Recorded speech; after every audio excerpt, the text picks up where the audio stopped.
The PlayStation 4 Pro. Don't care. Don't care. But it's $399. Don't care. Still don't care. It makes your dick longer. What? Bro, what are you talking about, man? Bro, I'm out, man. That nigga's tripping. So after the PlayStation meeting, the PS Neo is now officially called the PS4 Pro. And while I'm not that excited, I'm not hyped about it or anything, I just find it interesting, and it's a nice little way to look at the gaming industry in a sense. So I thought I'd give you guys my impressions on it. And the thing is with my impressions though, the first thing I had to do was figure out how powerful this thing really is, you know what I mean? And so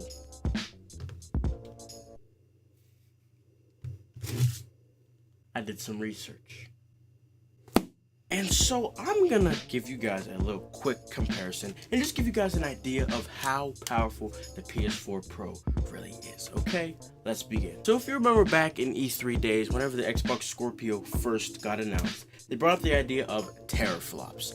Now, I don't know if this is the same for you, but for me, teraflops wasn't a very familiar term at the time, so I had to look it up, figure out what exactly it is. I have megaflop, which is million, gigaflop, which is billion, and teraflop, which is trillion. And basically, these flops are what pulls polygons and moves them around, and so imagine a million of those, a billion of those, and a trillion of those things. And so that still might not make sense, so let me give you this information. The PS4 has 1.8 teraflops, okay?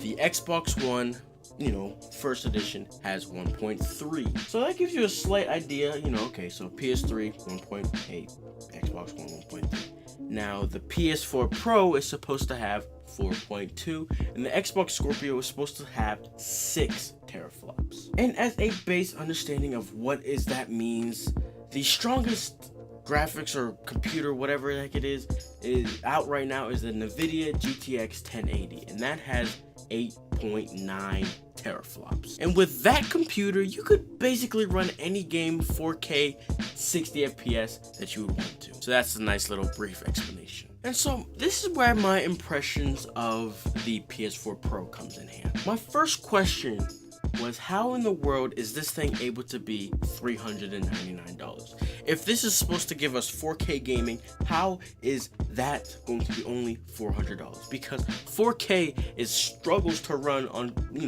pretty damn good computers. So how is a PS4 all of a sudden going to give it to us for the same price of a PS4 when it first launched? And that little trick is upscaling. We're not going to get that technical in this video. But either way, whenever you base off of the power that's on the PS4 right now, and you look at what's on the PS4 Pro, it gives you an idea of just how much more powerful it is in the PS4. And so, with the way they're going to be doing upscaling, it's pretty nicely done that they'll be able to at least give us some type of 4K. Now, I have been reading a lot. I've been doing a lot of research just trying to figure all this out.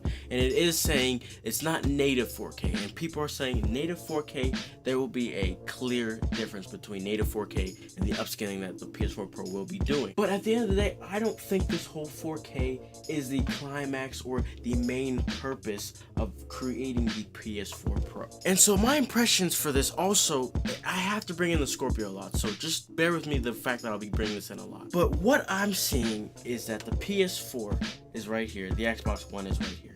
This is the same gen, of course. The PS4 Pro is right here for this gen, so it's still the same gen, but the Xbox Scorpio is up here. And that whole idea is very confusing to me. I don't understand why or how Xbox is literally Xbox Scorpio is not an Xbox One anymore. It's a new generation of a console, and it just does not seem very logical for them to do that based on what Sony's doing right now. And so this is what I see the PS4 Pro as. I see it as a new way for people who say you're my viewers, say you're all Vita owners, you haven't bought a PS4 yet, and so you've been thinking about it, you don't know if you should. The PS4 Pro is that system you want to get. You might not have a 4K display, but that's not the main goal of this system. Like I said, it's supposed to do anything the PS4 struggled to do flawlessly, and the whole 4K resolution is just a little bonus in a sense. Because if you really think about it, you're paying the same price of a PS4 when it first launched. So it's not as if you're paying more than what we have paid at some point, you know, other than the new people getting the Slim. And so that's nothing. The Slim brings in 2 options. Okay, it's such a good time to get a PS4, honestly. And so the idea of the PS4 welcoming people into, you know, the PS4 ecosystem, the PS4 Pro welcoming people into the PS4 atmosphere.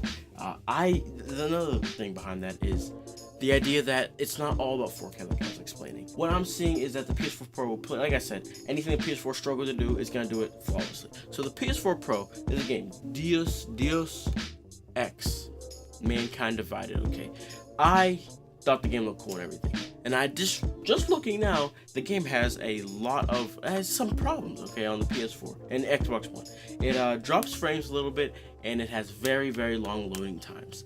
And so something like that, someone was saying that they'd be doing a thing, trying to figure out a different way to approach a mission, but the loading times when they said they died, the loading time was so long that it kind of made them not even want to do that mission anymore. They just kind of barely just got through just because it was annoying. So something like the PS4 Pro is going to come in and destroy those loading times. Destroy! Like I said, 1.8 teraflops to 4.2 teraflops. That is a big difference. So if it can run on 1.8, I mean, putting it on 4.2, I think I messed up before. If it can run on 1.8, putting it on 4.2 teraflops, think about it. Smooth sailing, no issues whatsoever. But after a little bit of research, I came to find that the idea of, yes, okay, that's a big difference. Like it can easily do that. And it should be easily able to do it. If it's only 30 frames, it should be able to easily put it to 60 frames.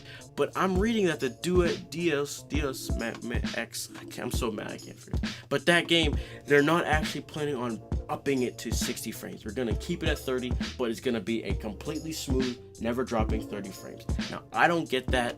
Why they can't just continue on and give us the 60 frames plus the 4K plus everything else the PS4 Pro can give us.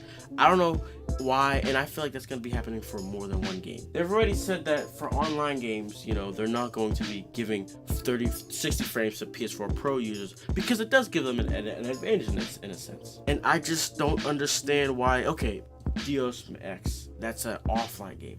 What is it, you know, how is it hurting anybody if you give them PS4 Pro users 60 frames?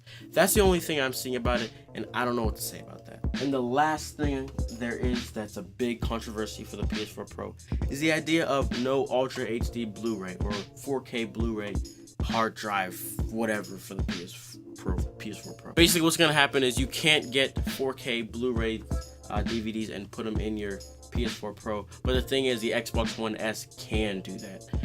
PS4 Pro can only do 4K streaming such as Netflix, and they did say YouTube will be soon, you know, giving that in their app for PS4. And the only thing I have to say about that is while it is a negative, don't get me wrong, I'm not trying to defend, I'm not trying to sugarcoat it, it is a negative.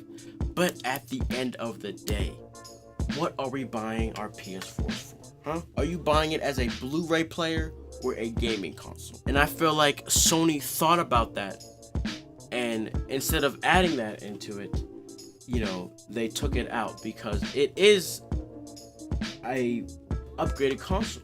Adding that into it as well probably would make it a little bit more pricey, you know? While the Xbox One S is literally the same 1.3 teraflops, so it's not putting that much more power into, or there's not putting any more power into it, literally just making it slimmer, which is costing less, so they could add some more stuff into it, which is why they're able to do that. So I just think it should not be the one reason. Say you were thinking about getting the PS4 Pro, you hear about that.